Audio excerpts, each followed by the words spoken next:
நீங்கள் சொன்னீங்க சென்னை வானிலை மையம் ரொம்ப அதிநவீனமானது, முன்கூட்டியே எச்சரிக்கை கொடுத்துருக்காங்கன்னு. இப்போது அன்புமணி அவர்கள் கூட சொல்லியிருக்காரு, சென்னை வானிலை ஆய்வு மையத்தை இழுத்து மூடணும். ஏன்னா வெளிநாடுகளில் ஒரு நாளைக்கு எத்தனை மணி நேரம், எவ்வளோ நேரம் மழை பெய்யும், எவ்வளோ சென்டிமீட்டரில் பெய்யுன்றதுலாம் ரொம்ப அக்யூரேட்டாக கொடுக்குறாங்க. ஆனால் இதில் அந்த மாதிரிலாம் கொடுக்குறதில்ல அப்படின்ற ஒரு குற்றச்சாட்டை முன் வச்சிருக்கிறாரு. அதுக்கு உங்களுடைய பதில்? அந்த குற்றச்சாட்டு சரியானது இல்லை. ஏன்னா நான் இப்போ உங்களுக்கு விளக்கமாக சொன்னேன், 3 டாப்லர்ஸோட இந்த தென் மாவட்டங்களில் வரக்கூடிய இந்த மழையும் இது எக்ஸ்ட்ரீம் ஈவெண்ட்டுன்னுவாங்க, எக்ஸ்ட்ரீம் வெதர் ஈவெண்ட்டுன்னுவாங்க. இந்த மாதிரி ஒரு அதி விருஷ்டி அனாவிருஷ்டிங்கிற அந்த முறையில் ஒரே ஏகமாக மழை பெய்யுது. ஒரு வருஷத்துக்கு பெய்ய வேண்டிய மழை அன்றைக்கி பெய்யுது. இதை இவ்வளவு விவரமாக எடுத்து 12ஆம் தேதி சொல்லிருக்காங்க. நானும் சொல்கிறேன் உங்களுக்கு. இல்லை, அவர் எப்படி சொல்கிறாருன்னா, இந்த மாதிரி அதிக கனமழை பெய்யும், மழை பெய்யும் அப்படின்னு தான் சொல்கிறாங்களே தவிர அக்யூரேட்டாக எவ்வளோ நேரம் பெய்யும், எவ்வளோ சென்டிமீட்டர் பெய்யுன்ற விவரங்களை அவங்க சொல்கிறதில்ல. அதனால் முன்னெச்சரிக்கை நடவடிக்கைகளை எடுக்க முடியாது. அதனால் வானிலை ஆய்வு மையத்தை இழுத்து மூடணும் அப்படின்ற மாதிரி சொல்கிறாங்க. அதுக்கு தான் இப்போ இல்லைங்க, குற்றச்சாட்டு வைக்கலாம், அதுக்கு விவரமும் எடுத்து சொல்லணும். இப்போ சொன்ன கனமழைக்கு எடுத்த ஸ்டெப்ஸ் என்னங்க? நான் அதுக்கு பதிலாக கேள்வி கேட்குறேன். மழையை ஒரு நிமிஷம்,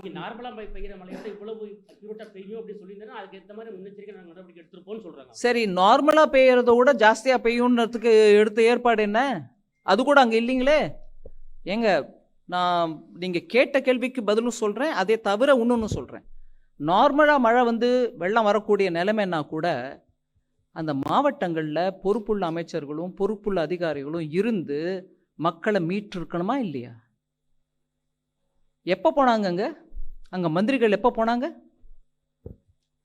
நான் இந்த ஒரு மத்திய அமைச்சராக இருந்துக்கிட்டு சில விஷயங்கள் நான் பேச விரும்பலை, இருந்தாலும் நான் கேட்குறேன். நேஷ்னல் டிசாஸ்டர் ரிலீஃப் டீம் போகிறதுக்கு முன்னாடி தமிழ்நாடு அரசுலேருந்து அங்கே யாராவது இருந்தாங்களா? இல்லைங்களே. நார்மல் மழை மாதிரி வரும், சாதாரண வெள்ளம் தான் வரும் அப்படின்னா கூட அப்போ கூட நீங்கள் இருந்திருக்கலாமே. ஸோ குற்றம் சொல்கிறதுக்கு ரொம்ப சுலுவுங்க. ஆனால் நான் சயின்டிஃபிக் விவரத்தோடு கொடுக்குறேன் உங்களுக்கு. இத்தனை பேசுகிறவங்க தயவு பண்ணி ஒரு அமைச்சர் சொன்னதை வச்சுட்டு நான் பதில் சொல்கிறேன். 4000 கோடி ரூபாய் செலவழித்து அதில் 92% மொத்தம் செலவழிச்சிட்டாங்க. என்ன மழை வந்தாலும் ஒன்றும் ஆகாதுன்னு சென்னையை பற்றி பேசினவர், வெள்ளம் வந்த பிறகு சென்னையில் மிச்சாங் வந்த பிறகு என்ன சொல்கிறாரு? 42% தான் அதில் செலவழிச்சிருக்கோங்க, மீதி நாங்கள் செலவழிக்கலைங்கிறீங்களா? 4000 கோடி செலவு பண்ணுங்கன்னு கொடுத்துருக்குற பணத்தை, நீங்களே செலவு பண்ணியிருக்கோன்னு சொன்ன பணத்தை எங்கே போட்டீங்க? அந்த நம்பர் ஏன் மாறுது? இங்கே மெட்ரோலஜிக்கல் சரியாக இல்லை, எங்களுக்கு இன்ச்சு பை இன்ச்சு கரெக்டாக சொல்லியிருந்தா நாங்கள் எல்லாம் அப்படியே ஆணித்தரமாக பண்ணியிருப்போம்னு சொல்கிறவங்களுக்கு நான் கேட்குறேன், 4000 கோடி நம்பரை நீ சரியாக சொல்லையா? 92% சொன்ன ஆள் எப்படி நீங்கள் அதுக்கப்புறம் மாற்றினீங்க அந்த நம்பர் 42ன்னு? இன்ச்சு மழையை நாங்கள் சொல்லேன்னா நீங்கள் 92 42க்கு உள்ள வித்தியாசத்தை புரிஞ்சுக்காத அமைச்சர் நீங்கள் எங்ககிட்ட பேசினா என்னங்க பதில் சொல்ல முடியும்? ஒரே ஒரு நம்பர் 92%க்கும் 42%க்கும் வித்தியாசம் தெரியாமல் பேசக்கூடிய ஒரு அமைச்சர் இப்போ இன்னைக்கு அவங்க இன்னொரு அமைச்சர் மூலமாக கேட்குறாங்க, எங்கள் 0.2 சென்டிமீட்டர் இன்னும் ஜாஸ்தியாக வரும்னு சொல்லியிருந்தா நாங்கள் ஏற்பாடு பண்ணிருப்போம் பேசுகிறீங்களா? என்ன அநியாயம்!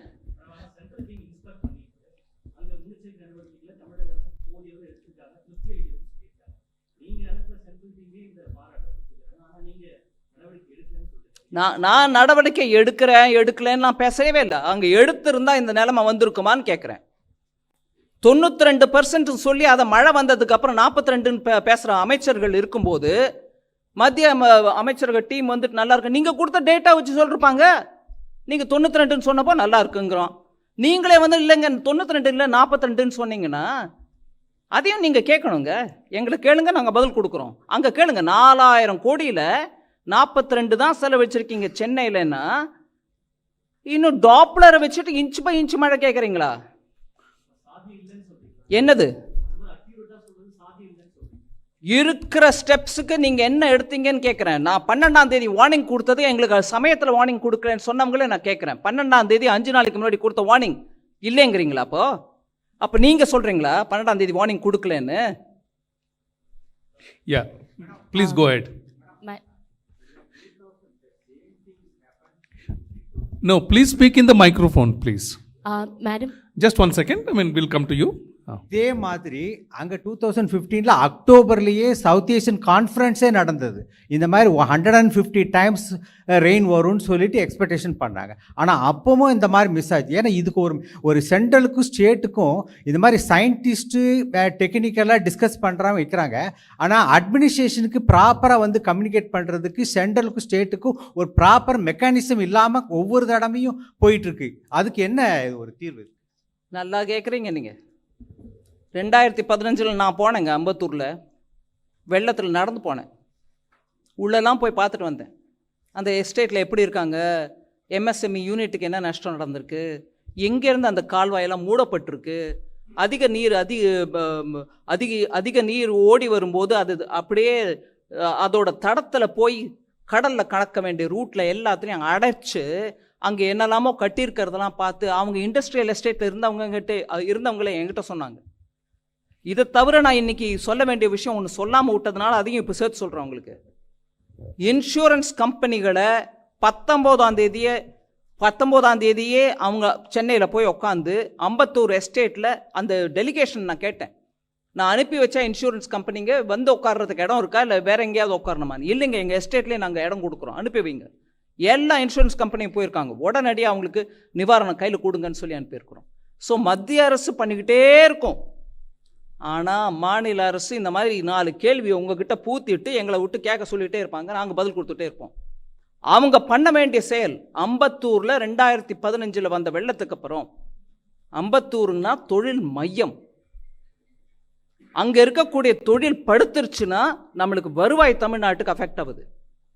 2015 வெள்ளத்துக்கு அப்புறம் என்ன கற்றுக்கிட்டீங்க பாடம்? அந்த பாடத்துக்கு ஏற்ப என்ன பண்ணினீங்க? அந்த பாடத்துக்கு ஏற்ப நீங்கள் பண்ணியிருந்தீங்கன்னா இன்னைக்கு வந்த வெள்ளம் அம்பத்தூரில் தேங்கி இருக்காது. அங்கே இருக்கக்கூடிய ஒவ்வொரு இண்டஸ்ட்ரியும் அஃபெக்ட் ஆகிருக்குது. என்னை வந்து பார்த்து டெலிகேஷன் என்ன கேட்குறாங்க, எங்கள் 2015 இந்த அவஸ்தைப்படுறோம். நீங்கள் கேட்குறீங்க மத்திய அரசும் மாநில அரசும், நாங்கள் பண்ணிக்கிட்டே தான் இருக்கோம். நான் உங்களுக்கு எடுத்து ஒவ்வொரு விவரமும், நான் என்னோட ஓப்பனிங் ஸ்டேட்மெண்ட்டில் இவ்வளோ விவரம் கொடுக்க வேணாம், நான் உங்களுக்கு ஒரு கிறிஸ்பாக சொல்லிட்டு இருக்கேன். எடுத்த செயல் என்னங்க தமிழ்நாட்டில்? அம்பத்தூர் இன்னைக்கு மூழ்கிருக்கு. பணம் மாத்திரம் கொடுக்குறோம், எவ்வளவுனோ கொடுக்குறோம், இன்னைக்கும் கொடுக்குறோம். என்ன நடந்துச்சு அங்கே? ஒரு ரயில்வே லைன் கடியில் கட்டின பாலத்தில் தண்ணி திரும்பி எஸ்டேட்டுக்குள்ளவே வருது. அது மத்திய அரசு பொறுப்பா? அங்க தொழில்துறையில் இருக்கிறவங்களை போய் கேளுங்க. பாதகம் செய்பவரை கண்டால் நாம் பயங்கொள்ளலாகாது பாப்பா, மோதி மிதித்து விடு பாப்பா, அவர் முகத்தில் உமிழ்ந்து விடு பாப்பா. அண்மை செய்திகளை உடனுக்குடன் தெரிந்து கொள்ள இணைந்திருங்கள் இயம்நாடு தொலைக்காட்சியுடன்.